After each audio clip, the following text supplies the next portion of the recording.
more than 60% of the children that are under age 6, with all adults working in the house, are unable to access quality, stable childcare in West Virginia. So it's a crisis. West Virginia is in a childcare crisis. There have been over 250 childcare programs that have closed in our state just since February of 2024.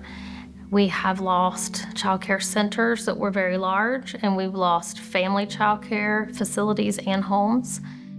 So the need in our community for childcare is tremendous, and that's constantly growing every day. You see that. And so you have parents that are pregnant, or maybe they're a foster parent waiting on a child that they know is gonna, be born in the fall. They're putting them on the wait list now.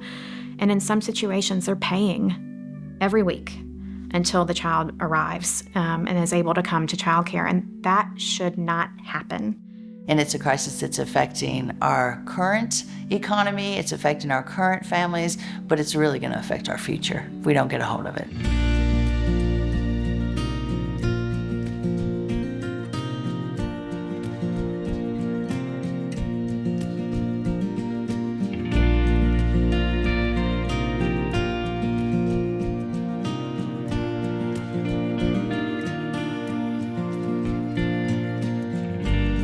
Bream Center has been a pillar on the west side of Charleston for 70 years. So we're one of the oldest preschools in the area.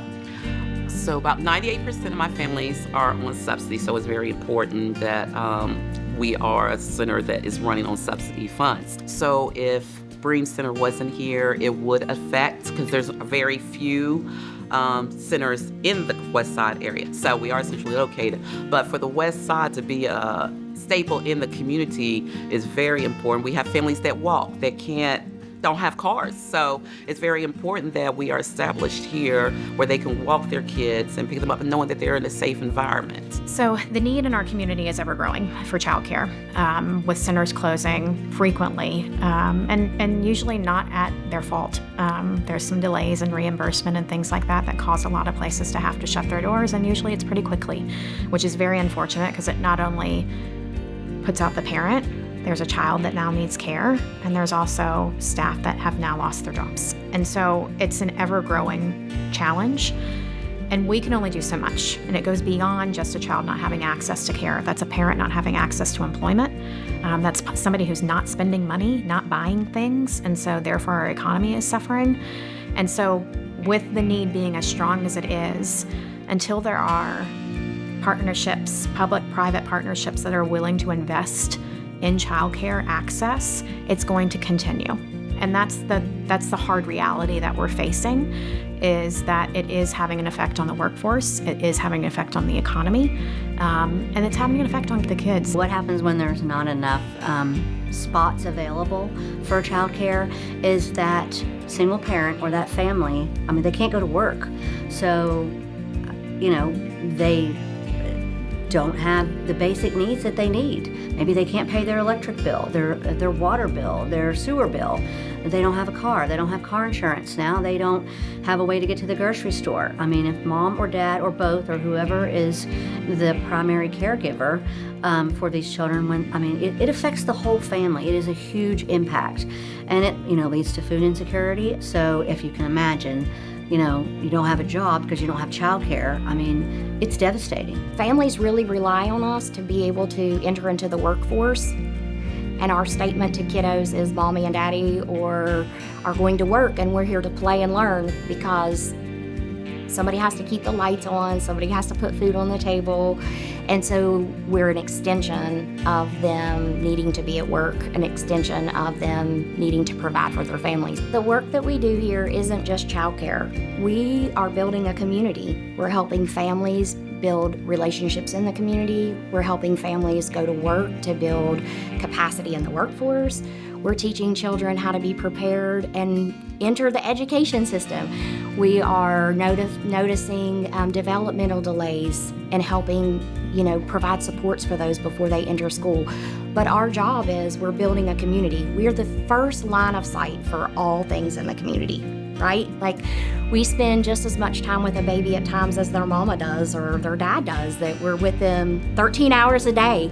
So we're the first line of defense in the sense of all things community. And our biggest job is connecting people, connecting programs like the Greater Kanawha Valley Foundation, WIC and SNAP, and other great programs out there that help support families. It connects us together. Knowing that it's just love in the building. And I think sometimes it's not just childcare, it's the love that you have for what you do.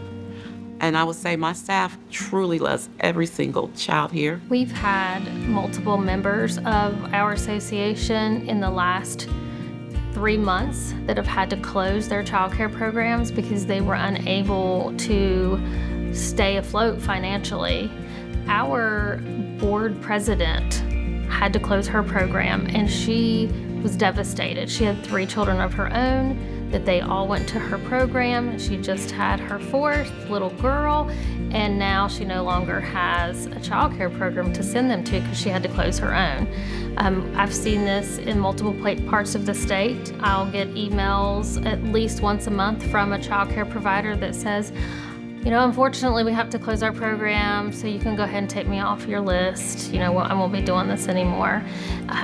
People that leave only leave because they can't stay financially, not because they don't want to be with the children. They want to be there and, provide that quality education for our infants and toddlers and our preschoolers. So Together We Grow had some support from the Greater Kanawha Valley Foundation, took that support into mini grants, and we used those mini grants for all the providers in Fayette County, and we added one into Clay County recently to help increase their opportunity for tier level advancement. We did that with examining what do you need, how are we going to get you there.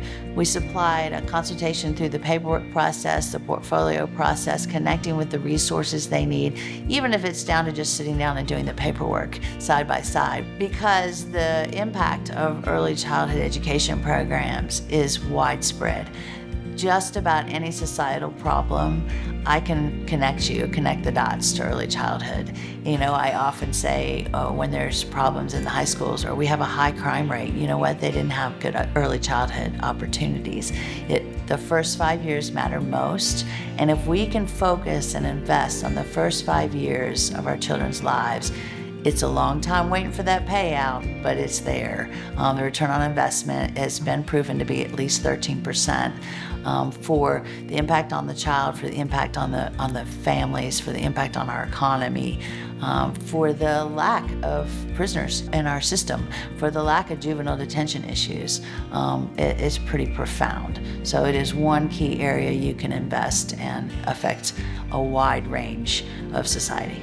To have generous donors like the Greater Kanawha Valley Foundation who help and see the need in childcare. And as a provider, it has been a game changer for us to know that there are people in the community that are willing to invest in childcare providers.